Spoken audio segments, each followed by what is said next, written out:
Software development के दौरान जब आप कोडिंग कर रहे होते हैं तो आपको अक्सर ऐसी रिक्वायरमेंट आती है कि आप अपने वेरिएबल को इंक्रीज़ करना चाहते हैं बाय वन, सिर्फ वन नंबर से, या डिक्रीज़ करना चाहते हैं वन। ये थोड़ी सी इसकी फ्रीक्वेंसी ज़्यादा है। फॉर लूप से जब हम पढ़ेंगे, एरेज पढ़ेंगे, तो उनमें ये चीज़ें आपकी फ्रिक्वेंटली यूज़ होती हैं कि आपको अपने वेरिएबल को सिर्फ इंक्रीमेंट बाय वन करना है, उसमें 2 3 4 नहीं चाहिए, इंक्रीमेंट बाय वन करना है। तो उसके लिए हमारे पास स्पेशल ऑपरेटर्स मौजूद हैं जिसे इंक्रीमेंट और डिक्रीमेंट ऑपरेटर कहते हैं। इंक्रीमेंट ऑपरेटर यानी कि आप अपने वेरिएबल में सिंगल वन इंक्रीज़ करना चाह रहे हैं। डिक्रीमेंट यानी कि आप अपने वेरिएबल से वन डिक्रीज़ करना चाहते हैं। इंक्रीमेंट ऑपरेटर अप्लाई करने के लिए प्लस प्लस 2 बार अप्लाई कर देते हैं तो वो उस वेरिएबल को इंक्रीज़ बाय वन कर देता है। माइनस माइनस 2 बार अप्लाई कर देंगे तो वो 2 बार डिक्रीज़ कर, 1 बार डिक्रीज़ कर देगा। 2 बार अप्लाई करेंगे माइनस माइनस तो वो 1 डिक्रीज़ कर देगा। इन ऑपरेटर को यूनिटरी ऑपरेटर भी कहते हैं। यूनिटरी ऑपरेटर क्या होते हैं? जो कि जिनको ऑपरेट करने के लिए किसी दूसरे ऑपरेंड की ज़रूरत नहीं होती। आपने लिखा a plus plus, A minus minus, unitary operator है। जबकि फॉर एग्जांपल आपको माइनस करना है तो दो वेरिएबल ज़रूरी, a माइनस बी लिखेंगे ताकि दो वेरिएबल में माइनस हो सके। तो यूनिटरी ऑपरेटर वो ऑपरेटर्स होते हैं जो कि सिंगल एलिमेंट पे, सिंगल वेरिएबल पे अप्लाई हो सकते हैं। इंक्रीमेंट और डिक्रीमेंट के जो ऑपरेटर्स हैं वो सिंगल वेरिएबल पर अप्लाई होते हैं। आप प्लस प्लस ए या ए प्लस प्लस। अब इसमें एक और भी चीज़ है कि जब आप वेरिएबल में इंक्रीज़ करना चाह रहे हैं तो आप वेरिएबल के, फॉर एग्जांपल आपने वेरिएबल में var a इक्वल्स टू 5, अब आप उसमें इंक्रीज़ करना चाह रहे हैं बाई वन, तो आपने लिखा a प्लस प्लस, या आप लिख सकते हैं प्लस प्लस ए प्लस प्लस लिखते हैं, इसका मतलब ये पोस्ट फिक्स है।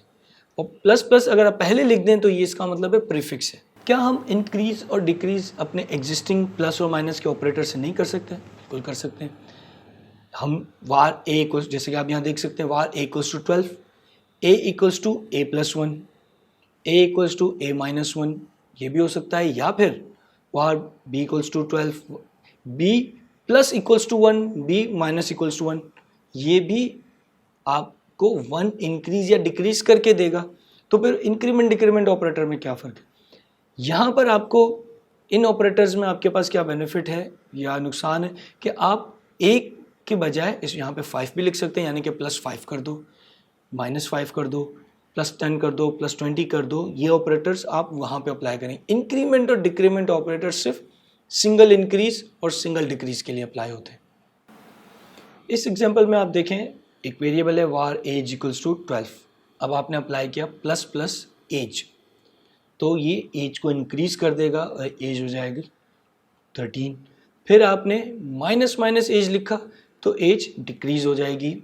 ये आपका प्रीफिक्स है, यानी कि आपने पहले ऑपरेटर अप्लाई किया प्लस प्लस 2 मरतबा, वैल्यू पास किए, वेरिएबल पास किया है, प्लस प्लस एज वो इंक्रीज हो जाएगा, माइनस माइनस एज वो डिक्रीज हो जाएगा। इसी तरीके से पोस्ट फिक्स, आपने var एज लिखा वेरिएबल, फिर आपने लिखा एज प्लस प्लस इंक्रीज हो गया, एज माइनस माइनस डिक्रीज हो गया, वेरिएबल ही अपडेट हो गया दोनों में। तो अब फ़र्क क्या है पहले वेरिएबल लगाने में, ऑपरेटर प्लस प्लस पहले लगाने में और ऑपरेटर बाद में अप्लाई करने में क्या डिफरेंस है? प्रीफिक्स और पोस्ट फिक्स अगर आप वेरिएबल पे अप्लाई कर रहे हैं और उसका रिजल्ट कहीं और असाइन नहीं करे किसी और वेरिएबल में, तो आपको कोई डिफरेंस नज़र नहीं आएगा। प्रीफिक्स और पोस्ट फिक्स में आपको कोई डिफरेंस नज़र नहीं आएगा। जैसे कि हमने एग्जांपल में देखा था, प्लस प्लस एज लिखा तो एज प्लस प्लस लिखा तो एज इंक्रीज तो हो गई, एज के वेरिएबल अपडेट हो गया, लेकिन हमें फ़र्क नज़र नहीं आ रहा था। क्यों? क्योंकि जब हमने प्लस प्लस एज किया था उसके आउटपुट को, वो भी एक कुछ वैल्यू रिटर्न करा, उसे हम कहीं असाइन कर सकते हैं, वो हमने कहीं स्टोर नहीं किया।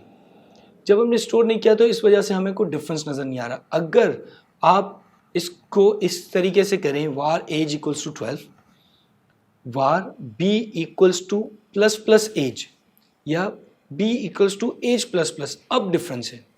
अब क्या होगा कि अगर आपने प्रीफिक्स यूज़ किया है, यानी कि आपने लिखा है plus plus age, plus plus age कहता है कि पहले एज के वेरिएबल में इंक्रीमेंट करो, क्योंकि प्रीफिक्स है तो कहता है जिस वेरिएबल पे ये ऑपरेटर अप्लाई हो रहा है उस पर इंक्रीमेंट करो और फिर उसकी वैल्यू ला के इस पर्टिकुलर पॉइंट पे अप्लाई करो।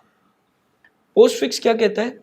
फॉर एग्जांपल आपने लिखा var b equals to age plus plus, plus plus age नहीं, एज प्लस प्लस। तो पोस्ट फिक्स कहता है कि पहले वैल्यू लेकर आओ, यानी कि एज की वैल्यू पहले यहाँ पर आएगी और फिर एज में जाके इंक्रीमेंट होगा, यानी कि बी को उसका डिफरेंस नहीं मिलेगा, बी को पुरानी वैल्यू मिलेगी। तो एज प्लस प्लस या प्लस प्लस एज में क्या फ़र्क होगा कि प्री इंक्रीमेंट होगा तो पहले वेरिएबल में इंक्रीमेंट होगा और फिर उसकी वैल्यू आएगी। पोस्ट इंक्रीमेंट में क्या होगा, पहले वैल्यू आएगी और फिर उसकी वैल्यू में इंक्रीमेंट होगा। ये आप एग्जांपल देखें प्रीफिक्स की, आपने वेरिएबल बनाया var age equals to 12, var new age equals to plus plus as.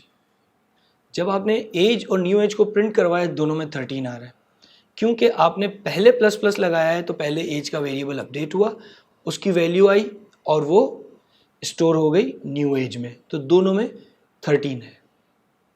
लेकिन अगर आप पोस्ट फिक्स यूज़ करें var age equals to 12, var new age equals to 12 plus plus age plus plus, var new age equals to age plus plus. अब क्या होगा, अब होगा ये कि जो एज है वो तो इंक्रीज हो जाएगा 13 से, लेकिन न्यू एज में वैल्यू आएगी 12। क्यों 12 आएगी, क्योंकि आपने लिखा age plus plus postfix, तो एज की वैल्यू पहले आई न्यू एज के एक्सप्रेशन में और फिर उसमें जो भी वैल्यू थी वो जाकर एज को अपडेट कर देगी। तो एज अपडेट हो जाएगा 13 से, लेकिन जो वैल्यू आई थी वो 12 थी न्यू एज में, इसलिए न्यू एज अपडेट नहीं हुआ, न्यू एज के पास 12 ही रहेगा। ये एक और एग्जांपल है, इसको देखें। इस एग्जांपल में आपने वेरिएबल बनाया var a equals to 4, var b equals to 2, var c equals to a plus plus minus b। अब आप क्या कह रहे हैं, आप कह रहे हैं कि a प्लस प्लस यानी कि a में पहले वैल्यू a की यहाँ पर आएगी और फिर a में इंक्रीमेंट होगा और उसमें से b माइनस कर रहे हैं। तो a पे तो क्यों प्लस प्लस अप्लाई हो रहा है, तो a हो जाएगा 5, b पे कोई ऑपरेशन नहीं है, b रहेगा 2, c में जो वैल्यू ये एक्सप्रेशन इवेलुएट होगी a प्लस प्लस, तो a का 4 यहाँ पहले आ चुका था और बाद में जाकर उसमें a में इंक्रीमेंट हुआ था, तो c के पास जो a आया वो 4 था, उसमें से माइनस किया b में 2 है, तो 4 माइनस 2 आउटपुट आया 2।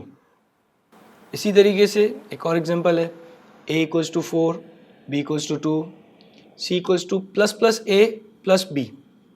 अब आप कह रहे हैं कि पहले a में इंक्रीमेंट करो फिर a की वैल्यू लेकर आओ, तो अब a में तो 5 हो जाएगा क्योंकि a पर ही ऑपरेटर अप्लाई हो रहा है, b में 2 ही रहेगा क्योंकि b पे, c में आप कह रहे हैं पहले a में इंक्रीमेंट करो और फिर उसकी वैल्यू लेकर आओ, तो a हो जाएगा 5 और फिर a की वैल्यू आ जाएगी आपके पास यहाँ पर 5। अब हो जाएगा 5 प्लस 2 7। ये एक थोड़ी कॉम्प्लेक्स एग्जांपल है, इसमें मल्टीपल ऑपरेटर्स अप्लाई हो रहे हैं।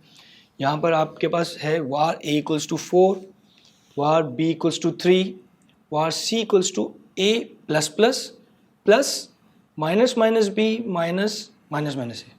अब आपने इसमें यूनरी ऑपरेटर अप्लाई किया हुआ a पे और b पे, और इसके अलावा आप इन पे अर्थमेटिक भी अप्लाई करें प्लस प्लस, तो पहले इंक्रीमेंट और डिक्रीमेंट ऑपरेटर्स इन तीनों पर अप्लाई हो जाएंगे, उसके बाद उनकी वैल्यूज़ यहाँ पर आएंगी और उसमें अर्थमेटिक अप्लाई होगा। तो आपने कहा a प्लस प्लस यानी कि a में जो भी वैल्यू है वो लेकर आओ, a की वैल्यू c के पास आ जाएगी और a में इंक्रीमेंट हो जाएगा, a हो गया 5, तो नीचे आ गया 4 और a में चला गया 5, प्लस उसके बाद है माइनस माइनस b।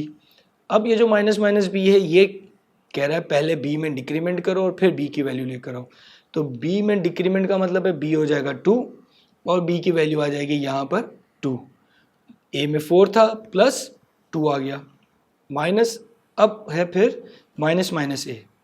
जब a प्लस प्लस चला था तो c के पास तो 4 आया था लेकिन a इटसेल्फ 5 हो गया था, तो अब जब आप माइनस माइनस a कर रहे हैं तो ये कर ये रहा है कि a को 5 ले रहा है क्योंकि a इंक्रीज हो चुका है, 5 हो चुका है। यहाँ पर होगा ये कि a 5 था, डिक्रीज होगा, पहले a 4 हो जाएगा और फिर उसकी वैल्यू आएगी, यानी कि पहले डिक्रीमेंट होगा 5 से 4 होगा और फिर a यहाँ पर आएगा एज अ 4, तो 4 प्लस 2 माइनस 4, तो 4 जब 4 में प्लस 2 हुआ 6 और उसमें फिर से माइनस 4 हो गया, तो रिमाइंडर बच गया